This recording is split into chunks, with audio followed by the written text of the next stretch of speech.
News room के सन्नाटे में फोन की घंटी गूंजी। देर हो चुकी थी, करीब आधी रात। निहारिका, एक जवान एम्बिशियस जर्नलिस्ट, ने फोन उठाया। वो गायब हो रहे हैं संपदा नगर में, हमारी मदद करो। लाइन कट गई। निहारिका की रूह कांप उठी।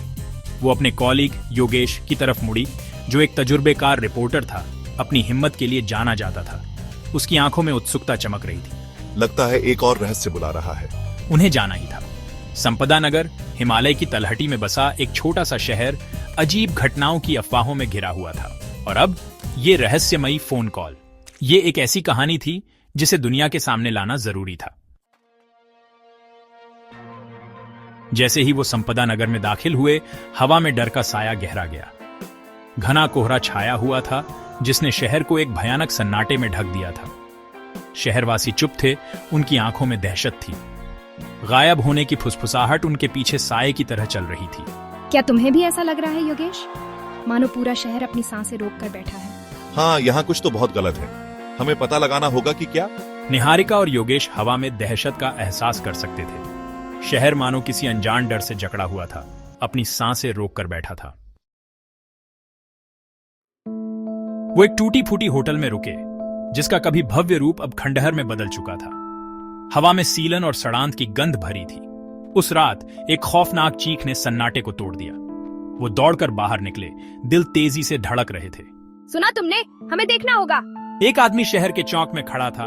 उसका चेहरा दहशत से सिकुड़ा हुआ था। मेरी पत्नी वो बस गायब हो गई। उस आदमी के शब्दों ने उनके सबसे बुरे डर की पुष्टि कर दी। लोग सच में गायब हो रहे थे और संपदा नगर में कुछ भयानक हो रहा था। लेकिन क्या? उनकी खोज उन्हें शहर के बाहरी इलाके में एक पुरानी हवेली तक ले गई। ये वीरान पड़ी थी। इसकी खिड़कियां खाली आंखों की तरह उन्हें घूर रही थी। स्थानीय लोग इसे श्रापित कहते थे, अतीत के भूतों से प्रेत बाधित। कहानियों में एक वैज्ञानिक का जिक्र था जो यहां रहता था और निषिद्ध प्रयोग करता था। ये जगह मुझे डरा रही है, पर हमें अंदर जाना होगा। ठीक है, चलो देखते हैं इस पुराने घर में क्या राज छुपा है। वो अंदर गए। बांसी हवा राजों के बोझ से भारी थी। हवेली जिंदा लग रही थी। उसका सन्नाटा फर्श के क्रेक और अनदेखी चीजों की सरसराहट से टूट रहा था। हवेली के अंदर हमें एक छुपा हुआ कमरा मिला। धूल से ढके उपकरण और अजीब चित्र दीवारों पर थे, भूले हुए प्रयोगों के निशान। उन्हें वैज्ञानिक की गुप्त प्रयोगशाला मिल गई थी। एक फटी हुई डायरी टेबल पर खुली पड़ी थी। उसके पन्ने एक एक्सपेरिमेंट, अदृश्यता और उसके भयानक परिणामों के बारे में जल्दबाजी में लिखी बातों से भरे थे। वैज्ञानिक कामयाब हो गया था। उसने अदृश्यता का राज खोज लिया था, लेकिन किस कीमत पर? उसके नोट्स एक भयानक सच्चाई की ओर इशारा कर रहे थे। एक्सपेरिमेंट ने एक ऐसी शक्ति को जन्म दिया था जो अनदेखी और बेकाबू थी। डर हमारी हिम्मत को कुतर रहा था। एक अदृश्य ताकत शहर में घूम रही थी, लोगों को उठा ले जा रही थी, कोई निशान नहीं छोड़ रही थी। वैज्ञानिक की बनाई हुई चीज उसके ही खिलाफ हो गई थी। और अब वो संपदा नगर को सता रही थी। शहर एक बुरे सपने में फंसा हुआ था, एक अनदेखी दहशत का शिकार। उनकी जांच में एक नई तेजी आ गई। हमें इसे रोकना था, इससे पहले कि ये अपने अगले शिकार को ले जाए। लेकिन आप उससे कैसे लड़ सकते हैं जिसे आप देख ही नहीं सकते? वो शहर के चौक में वापस आए। उनके दिमाग में थ्योरीज और डर घूम रहे थे। अचानक मेरी आंखों के सामने निहारिका गायब हो गई। एक पल वो वहां थी, अगले ही पल वो गायब थी। कोई आवाज नहीं, कोई संघर्ष नहीं, बस एक खाली जगह जहां वो खड़ी थी। मेरे अंदर दहशत दौड़ गई। मैं अकेला था, एक अदृश्य दुश्मन का सामना कर रहा था। मुझे निहारिका को ढूंढना था, शहर से भागना था। लेकिन उस अनदेखी दहशत के कुछ और ही इरादे थे। वो हवेली वापस भागा। डायरी ही उसका एकमात्र सुराग थी।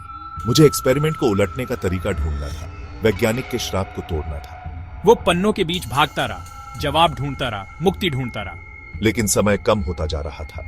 वो एक अनदेखी मौजूदगी को पास आते हुए महसूस कर सकता था। उसकी ठंडी सांसें उसे घेर रही थी।